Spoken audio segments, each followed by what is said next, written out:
तो कैसे हैं प्यारे बच्चों से, उम्मीद करते हैं आप लोग बहुत अच्छे से आए हैं और खूब मन लगाकर अपने पढ़ाई को कर रहे हैं। तो हम फिर से लेकर के आ गए हैं आप लोग के बीच में जो क्लास 10th है उसका जो एनसीईआरटी मैथ्स है उसमें जो एक्सरसाइज 9.1 है।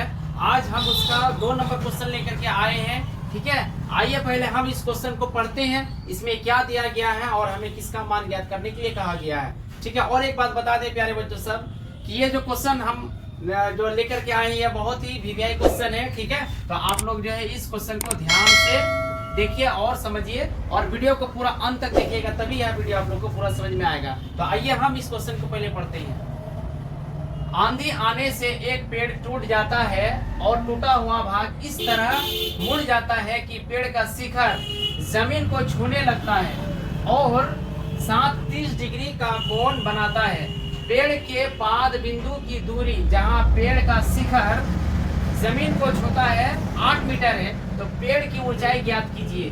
मतलब इस क्वेश्चन में हमें दिया गया है कि एक रहता है और आंधी आने पर पेड़ जो है टूट जाता है। ठीक है, तो वह जो टूट जाता है तो एक ट्रायंगल बनेगा। तो आइए पहले हम जो है आकृति को बनाते हैं। ठीक है, तो उससे पहले हम यहाँ पे लिख देंगे सॉल्यूशन। ठीक है, यहाँ पे सॉल्यूशन लिख देंगे और जो दिया गया है उसको हम लोग लिखेंगे गिवन में। तो पहले हम लोग आकृति को बनाते हैं। आकृति जैसे रहेगा, पेड़ इस तरह से अगर खड़ा रहेगा पूरा, तो आंधी आने पर क्या होता है, वह पेड़ टूट करके, मान ले कि यहाँ से टूट गया आधा, यानी टूट करके जो है क्या होता है वो जमीन को छूने लगता है। और कैसे जमीन को छुएगा, तो देखिए इसको हम इस तरह से, यानी पहले पेड़ मान लीजिए इतना ऊंचा था, इतना बड़ा था, तो टूट करके जो जमीन को छूने लगता है। ठीक है, ये जो है इस तरह से मुड़ जाता है और एक त्रिभुज का निर्माण करता है, एक त्रिभुज बनाता है। तो ये त्रिभुज हो गया प्यारे बच्चों से, इसका हम लोग नाम रख देते हैं ए, सी, और मान लेते हैं यहाँ तक अगर था तो इसको हम लोग नाम दे देते हैं। ठीक है, तो अब जैसे देखिए यहाँ पे जो है ये पेड़ जो टूटा हुआ भाग है या जमीन को छूता है तो यहाँ पे कोण जो बनाता है तो 30 डिग्री का कोण बनाता है। तो यहाँ पे हम लोग लिख देंगे 30 डिग्री। और कहा गया कि पेड़ का जो पाद बिंदु है, ये नीचे वाला पॉइंट को, नीचे वाला बिंदु को हम लोग पाद बिंदु कहते हैं। तो यहाँ से यानी पाद बिंदु, पेड़ के पाद बिंदु से ये जो पेड़ का जो शिखर यहाँ जो जमीन पे लटक रहा है, यानी जमीन पे जो सटा हुआ है, तो इसकी दूरी दिया गया है हमें 8 मीटर। ठीक है, तो इस तरह से जो BC की दूरी हो जाएगा 8 मीटर। ओके, तो हमें जो है पेड़ का ऊंचाई ज्ञात करना है। तो पेड़ का ऊंचाई जो है अभी 2 बार हमें बनाना होगा। ठीक है, नहीं 2 समीकरण आएगा, पेड़ का ऊंचाई 2 बार लेना होगा। जैसे यहाँ देखिए AB, ये भी पेड़ है और यहाँ पर जो पहले इतना ऊंचा था, यहाँ से टूट के गिर गया, तो ये भी पेड़ है। तो हमें AB और AC का मान निकालेंगे और AB और AC को जब जोड़ देंगे तो हमें पूरा पेड़ का ऊंचाई ज्ञात हो जाएगा। ठीक है, तो उम्मीद करते हैं आप लोग समझ गए हैं। तो यहाँ गिवन लिखते हैं, तो हम लोग पहले लेते हैं त्रिभुज ABC में। ठीक है, यानी समकोण त्रिभुज ABC में लिखते हैं क्या, समकोण त्रिभुज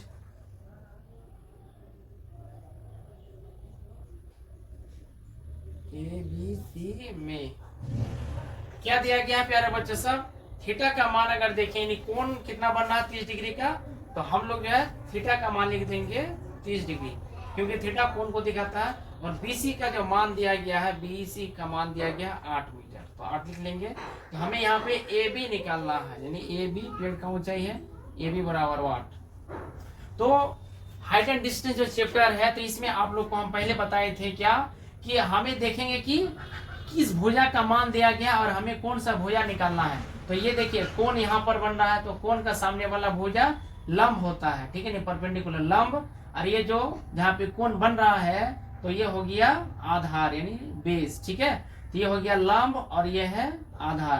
तो लंब बटे आधार यानी P बटे B किस फंक्शन में आता है, तो P और B जो है टेन और कॉट में आता है। तो हम लोग यहाँ पे टेन का फंक्शन लगाते हैं। ठीक है, तो यहाँ पे लिख देंगे हम लोग टेन थीटा बराबर, ये थीटा है तो टेन थीटा बराबर P/B होता है। तो P का काम कर रहा है AB, तो यहाँ हम लोग लिख देंगे AB, और B का काम कर रहा है BC, तो BC लिख देंगे। अब टेन थीटा है, थीटा का मान हम लोग लिख देंगे 30 डिग्री बराबर AB का मान निकालना है, तो AB की जगह में AB और BC का मान दिया गया है 8, तो लिख लेंगे 8। और टेन 30 डिग्री का मान आप लोग को याद होगा, इसका मान जो होता है 1/√3 होता है, तो लिख देंगे 1/√3 बराबर AB अपॉन 8। उसके बाद हम लोग यहाँ पे कर देंगे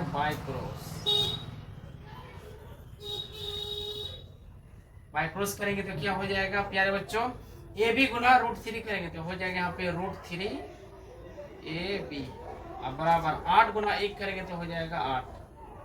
ठीक है, बाय क्रॉस कर दिए। अब हमें AB का मान निकालना है तो AB बराबर √3 और AB इधर गुना में √3 इधर तो गुना में बराबर किधर जाएगा तो हो जाएगा भागे, तो 8/√3। तो AB का मान निकल गया 8/√3। इसको हम लोग मान लेंगे समीकरण 1।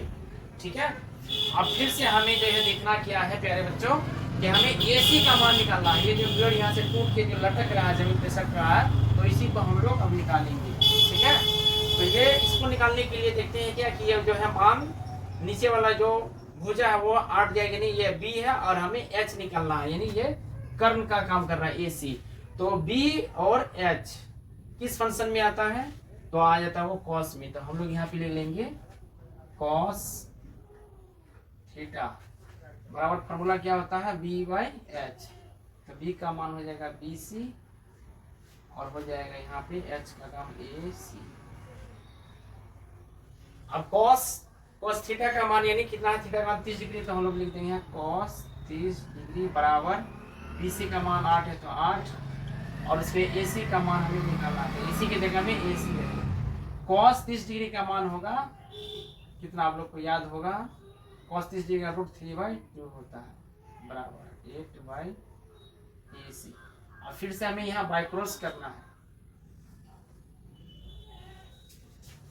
ठीक है, बाय क्रॉस करते हैं हम लोग यहाँ पर, तो √3 गुना AC करेंगे तो हो जाएगा √3 AC अब बराबर 8 गुना 2 करेंगे तो यहाँ हो जाएगा 8 दूनी 16 और फिर यहाँ AC बराबर 16 ऊपर में रहेगा और √3 नीचे आ जाएगा तो हो जाएगा 16/√3 हो जाएगा समीकरण 2।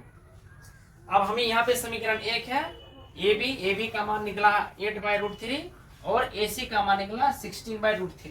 ठीक है, तो अब हमें क्या करना है, समीकरण 1 और 2 को जोड़ देना है। तो लिखेंगे यहाँ समीकरण 1 और 2 को जोड़ने पर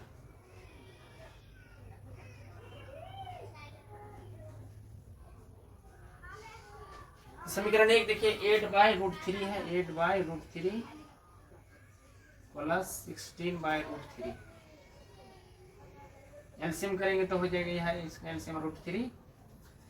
यहाँ पे √3 से √3 का भाग 1 गुना 8 करेंगे तो 8 होगा, यहाँ पे 16 हो जाएगा। अब यहाँ 8 और 16 के यदि हम लोग जोड़ेंगे तो हो जाएगा 24/√3। तो हमें यहाँ पे कर देना है परिमेयकरण, यानी √3 को जो है हटाना है तो √3 से गुना कर देना है। तो यदि गुना करेंगे हम लोग तो क्या हो जाएगा, यहाँ पर 24 गुना √3 करेंगे तो हो जाएगा 24/√3 और नीचे में √3 गुना √3 करेंगे तो हो जाएगा 3। तो 3 से फिर इसको घटा देंगे, 3 × 3 3 × 8 24। तो यहाँ से मान आ गया 8√3 मीटर। ठीक है, यही तो इसका आंसर हो जाएगा, यानी पेड़ का जो ऊंचाई होगा हो जाएगा 8√3। ये इसका फाइनल आंसर है।